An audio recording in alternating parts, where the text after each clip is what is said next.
तो बिहार में बारिश और बाढ़, मॉनसून के वक्त ये तीनों नाम एक जैसे ही हो जाते हैं। बारिश आती है, साथ में बाढ़ लाती है और फिर सुशासन पानी में बहने लग जाता है। आपको बिहार के 3 जगहों की हम तस्वीरें सबसे पहले दिखाते हैं। पूर्णिया में बारिश के बाद नदी के कटान की वजह से एक इमारत गिर गई। मोतिहारी और सीतामढ़ी पर भी बाढ़ का खतरा किस कदर मंडरा रहा है, वो भी तस्वीरें। किशनगंज में बारिश से बुरा हाल हो गया है।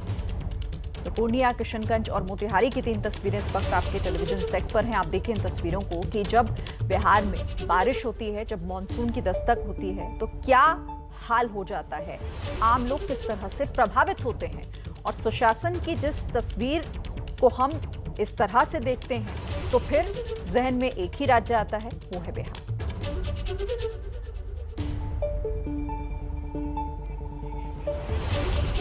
तो सबसे पहले पूर्णिया के बायसी प्रखंड के चनकी ताराबाड़ी गांव से आई एक तस्वीर आपको दिखा देते हैं, जहां पर कनकई नदी इस वक्त अपने रौद्र रूप में है। नदी का बहाव इतना तेज है कि किनारे पर निर्माणाधीन मस्जिद देखते ही देखते चंद सेकंड में पानी में समा जाती है, जबकि बगल में एक मकान कब नदी में समा जाए ये कहना मुश्किल है। नदी में कटाव की जद में और भी कई घर हैं, जिससे लोगों में दहशत बनी हुई है।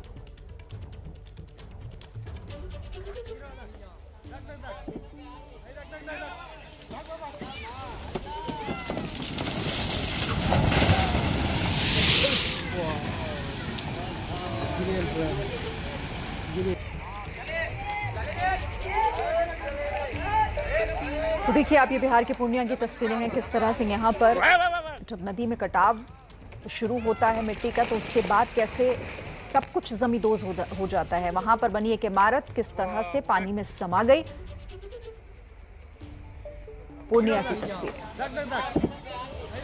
सीधे रुक कर लेते हैं। मेरे साथ इस वक्त प्रकाश हमारे संवाददाता हैं। प्रकाश, आप तो इस तरह की तस्वीरें वहां देखते ही रहते हैं। जब बिहार में बारिश दस्तक देती है, जब मॉनसून पैर रखने की कोशिश करता है, तो ऐसी तस्वीरें अक्सर देखती हैं जो पूर्णिया में आज हम देख रहे हैं। देखिए शिरीन, दरअसल ये जो नदियां हैं, खासतौर से कोसी नदी जो नेपाल से आती है और बिहार में तबाही मचाती है, इस बार के मानसून में भी काफी बारिश हुई है, जिस वजह से नदियों में कटाव लगातार चल रहा है। न सिर्फ नदियों में कटाव चल रहा है, बल्कि जो निचला इलाका है उसमें बाढ़ भी आई हुई है, जिस वजह से लोगों को काफी परेशानी हो रही है।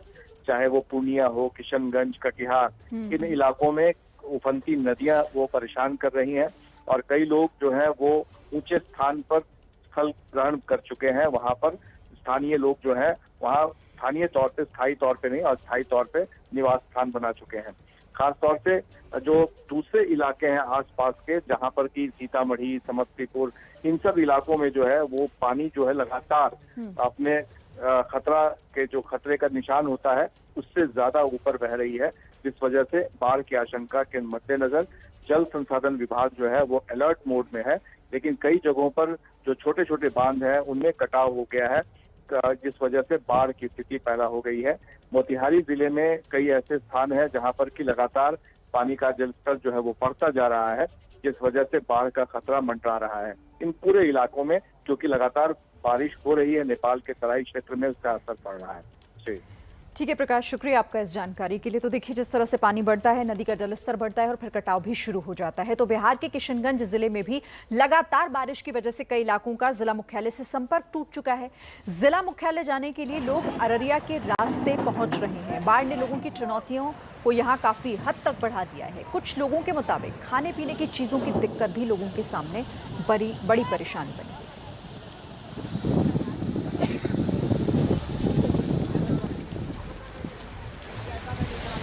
किशनगंज की तस्वीरें, पानी में डूबे घर दिखाई दे रहे होंगे। लोग परेशान हैं क्योंकि उनके लिए यहाँ मुसीबत हो जाती है अगर एक इलाके से या फिर एक जगह से दूसरी जगह पर जाना हो, कोई सामान खरीदने के लिए मार्केट जाना हो। हर तरह से चुनौतियाँ उनके आगे पानी के रूप में खड़ी हो जाती हैं, क्योंकि सब कुछ पानी में डूब जाता है। किशनगंज की तस्वीर देखिए, पानी का बहाव कितना तेज यहाँ पर, क्या सड़क, क्या नदी नाले, सब कुछ एक दिखाई दे रहा है।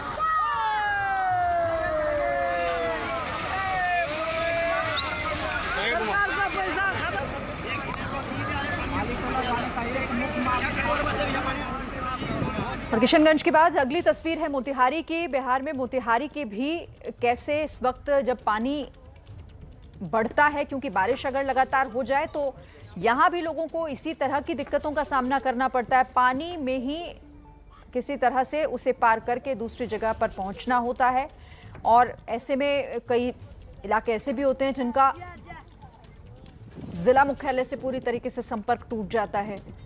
ये हर साल की दिक्कत है, ऐसा नहीं है कि ये तस्वीर अभी हम आपको दिखा रहे हैं या फिर आप पहली बार देख रहे हैं। ये वो जगह है जहां पर बिहार में हर साल ऐसे ही मुसीबतों से लोगों को दो चार होना पड़ता है। सीतामढ़ी की भी तस्वीर आप देख लीजिए। ये सीतामढ़ी, जहां पर कई इलाके ऐसे हैं जहां जो नदी के किनारे बसे हुए हैं, वहां भी लोगों के लिए खतरा तो है ही, लेकिन वो जाए कहां? इसी पानी के बीच रहकर उन्हें इसी तरह से अपना समय बिताना पड़ता है जब तक कि ये पानी खुद से यहां से चला ना जाए।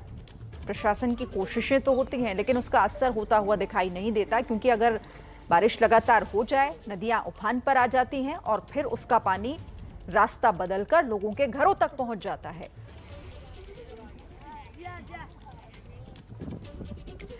तो मौसम से जुड़ा हुआ अपडेट भी आपको दे देते हैं। दिल्ली एनसीआर समेत उत्तर भारत के कई राज्यों में बारिश हुई है, लेकिन कई जगहों पर अभी भी भीषण गर्मी झेलने के लिए लोग मजबूर हो गए हैं। मॉनसून की बारिश का इंतजार कर रहे हैं। सूरज की तपिश से झुलस रहा उत्तर भारत कल झमाझम बारिश में भीग गया। दिल्ली, यूपी, हरियाणा, उत्तराखंड और हिमाचल में कल जमकर बारिश हुई। मौसम के अचानक करवट लेने से तापमान भी औंधे मुंह गिर गया। उत्तर भारत के कई राज्यों में झमाझम बारिश के बावजूद कई इलाके बारिश की एक एक बूंद को महरूम रहे। ये राजस्थान के धौलपुर की तस्वीर है, जहां कल भी तपती धूप लोगों को सताती रही और तापमान 40 डिग्री से नीचे आने को तैयार नहीं हुआ। धौलपुर की तरह ही हाल जैसलमेर का भी रहा, जहां गर्मी का टॉर्चर जारी है। सुबह से शाम तक सूरज की किरणें पसीना पसीना कर रही हैं, तो रात को गर्म हवाएं चलने से राहत रत्ती भर भी नहीं है। दिल्ली एनसीआर में कल भले ही झमाझम बारिश हुई हो, लेकिन मौसम विभाग का मीटर बताता है कि अगले कुछ दिनों तक सूर्यदेव ही इंद्रदेव पर भारी पड़ेंगे। दिल्ली में रविवार से लेकर गुरुवार तक तेज धूप रहेगी। तापमान करीब 40 डिग्री के पार डटा रहेगा। मौसम विभाग के अनुमान से साफ है कि उत्तर भारत में भले ही जुलाई की पहली बारिश हो गई हो, लेकिन आने वाले दिनों में तपिश जून महीने की ही रहने वाली है।